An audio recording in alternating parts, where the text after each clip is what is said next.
The lecture hall smelled like recycled air and the faint tang of ammonia, which meant the Vrection students had been stress-sweating again.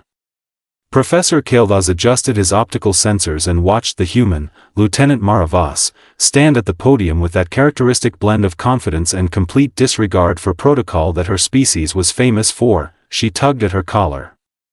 The old military jacket, dark blue with faded insignias, looked like it had survived at least 3 planetary wars and possibly a house fire. "Feels tight after all these years," she said, grinning at the assembled xenobiology students like she was sharing a secret. "You'd think they'd make these things with a little more give, right? But no. Humans love tradition almost as much as we love complaining about tradition." A few tentacles twitched in the front row. That was Vrection laughter, Kelros had learned. The chirrups in the back made their clicking sounds, which could mean anything from amusement to digestive distress. Kelros cleared his throat, which came out as more of a whistling sound through his breathing slits. "Lieutenant Voss, perhaps you could begin with the lesson plan? We have exactly 1 rotation to cover the human integration wars, and I'd prefer not to spend it discussing your wardrobe difficulties." Mara's grin widened. Right. The wars. You mean those cute little misunderstandings where everyone thought humans were just another soft species ripe for conquest? She tapped the holographic display, and images flickered to life. Burning ships. Shattered stations. A lot of very surprised alien faces frozen in their final moments. "Let's talk about the Battle of Kelros Prime," she continued, her tone shifting to something darker, more controlled. 27 coalition warships versus 1 human frigate. The dreadnought Mercy, if you can believe that name. Because nothing says mercy like a ship bristling with railguns and spite.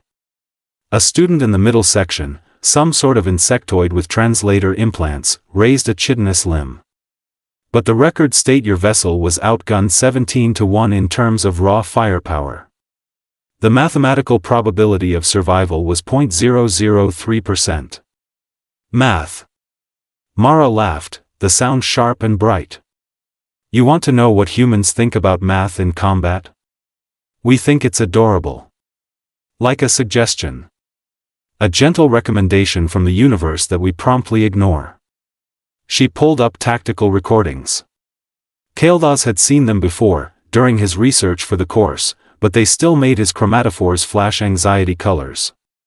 The human frigate moved like nothing should move, dancing between plasma streams and kinetic bombardments with a grace that defied physics and common sense. "Captain Jonas Reeves commanded that ship," Mara said, her voice quieter now, almost reverent. "Old guy. 73 standard years. Most species would have retired him to some comfortable administrative position where he could reminisce about the good old days. Humans? We put him in charge of a warship and told him to improvise. The footage showed the Mercy launching what appeared to be debris, random chunks of metal spinning toward the coalition formation.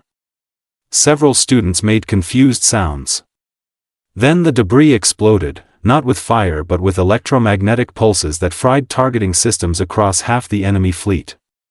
"Trash," Mara said, tapping the screen. "Literally garbage from the ship's recycling system, packed with homemade EMP charges. Because why waste good missiles when you've got perfectly functional trash?" A Vrection student raised a tentacle. "This seems inefficient. Surely proper military doctrine would suggest doctrine." Mara's eyes gleamed with something that made Kelros's survival instinct scream. "Let me tell you about human military doctrine. It's a 2,000-page document that we read once, nod thoughtfully, and then completely ignore the moment things get interesting. Because here's the thing about humans that your textbooks won't tell you properly." She leaned forward on the podium, her voice dropping to a stage whisper that somehow carried through the entire hall. "We don't fight fair. We don't fight clean. And we absolutely, categorically refuse to fight predictably. While your admirals are calculating optimal firing solutions and probability matrices, our captains are wondering if they can rig the coffee maker to explode and use it as a distraction." The lecture hall had gone very quiet. Even the chirrups had stopped clicking. The Mercy didn't survive that battle, Mara continued, straightening up.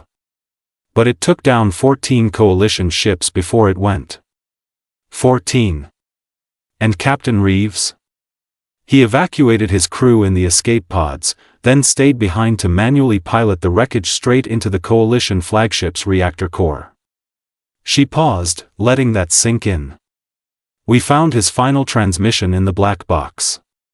Want to know what he said? Nobody answered, but everyone leaned forward. The silence in the lecture hall stretched like elastic about to snap. Then, slowly, a few students started making sounds that Kelros had learned to recognize as nervous laughter. The Vrexians were changing colors. The chirrups had stopped breathing entirely, which for their species was actually a sign of intense focus. Oops, repeated a student near the back, a Quillan whose translator made the words sound like a question and an accusation at the same time. Oops, Mara confirmed, nodding. One word. 4 letters.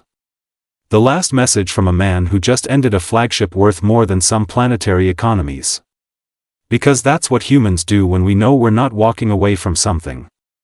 We make jokes. Dark ones, usually, but jokes nonetheless.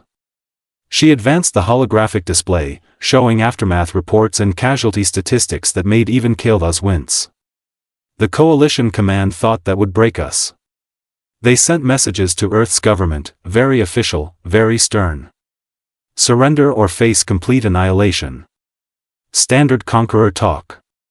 You've all read it in your history primers. The insectoid student clicked its mandibles. The historical records indicate Earth's response was delivered in 47 different human languages simultaneously. Most translators malfunction trying to process the sheer variety of profanity.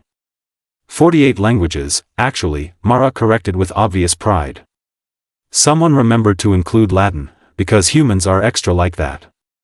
The cleaned-up version, the one they teach in schools? It basically said come and try. The actual version? Let's just say it questioned the Coalition's parentage, intelligence, and anatomical possibilities in ways that most species didn't know were physically achievable. Kelros decided to intervene before this turned into an entirely inappropriate linguistics lesson. Perhaps we should discuss the tactical implications of human unpredictability rather than their creative use of language?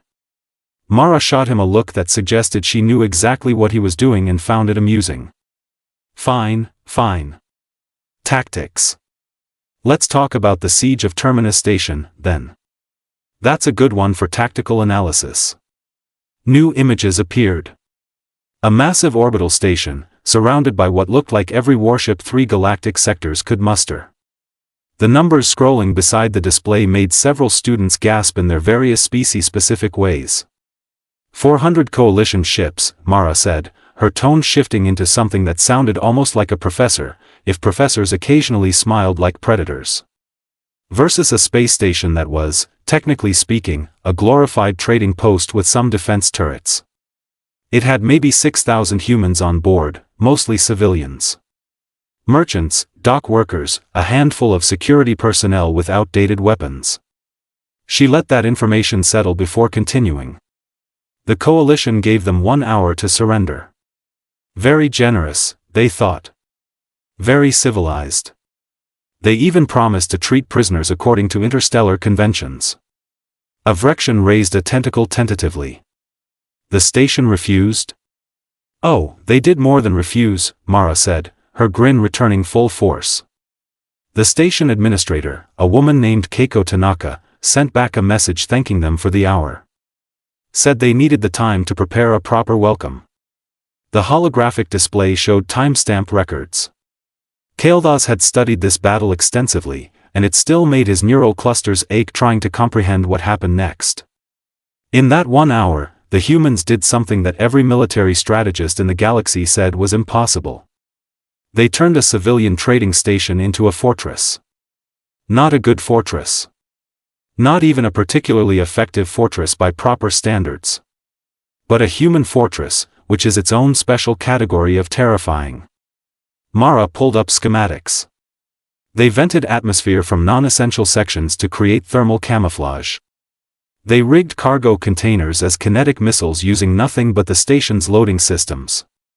Someone, and I cannot stress this enough, someone actually weaponized the sewage recycling system. The chirrup students made gagging sounds, which their species did when confronted with something simultaneously disgusting and impressive. The battle lasted 6 hours, Mara continued, pacing now, her old uniform creaking slightly with each movement. 6 hours of the coalition throwing everything they had at a station that should have fallen in 6 minutes. And you want to know the really funny part? The part that made the coalition's military command have what humans call collective nervous breakdowns. She stopped pacing, facing the class directly. The humans were laughing. The whole time. The station's emergency channel, which everyone could hear, was full of humans cracking jokes, singing old war songs, and placing bets on which section would explode next. There's a recording of someone yelling about finally being able to use their grandfather's shotgun in space, followed by weapons fire that definitely should not have worked in zero atmosphere but somehow did anyway. Kelros checked the chronometer. They were running short on time, but he couldn't bring himself to interrupt. This was exactly the kind of first-hand perspective the students needed. Terminus Station fell eventually, Mara said, her voice softer now. The coalition broke through the last defenses. But by then, Earth's actual military had arrived. 42 warships, fresh and angry, jumping in system to find their civilians had held off an armada for 6 hours using duct tape, curse words, and what one report officially described as weaponized improvisation. She tugged at her collar again, and this time Kelros understood it wasn't discomfort. It was emotion, the weight of memory. This uniform I'm wearing? It belonged to my grandmother. She was on Terminus Station. Cargo Supervisor, Deck 7. She survived because some idiot merchant decided frozen food shipments could be projectile weapons if you launched them fast enough. Mara's smile was sad and proud simultaneously. She always said the uniform felt tight after that day. Like it was holding something in. All those memories, all those people who didn't walk away. The lecture hall was absolutely silent now. Even Kelros felt his respiratory system constricting with what might have been the closest thing to human emotion his species could experience. So yeah, Mara finished, straightening the collar one final time. Feels tight after all these years. But I wear it anyway. Because that's what humans do. We carry our history, our fallen, our victories and failures, all wrapped up in traditions we complain about but never abandon. She looked at Kelros. Class dismissed. He nodded, unable to form words through his translator for a moment. As the students filed out, buzzing with conversation in a dozen different languages and sound patterns, one thought crystallized in his mind with absolute clarity: thank every star in the galaxy that humans were allies now, because fighting them had been the galaxy's worst mistake, and learning from them was proving to be its strangest education.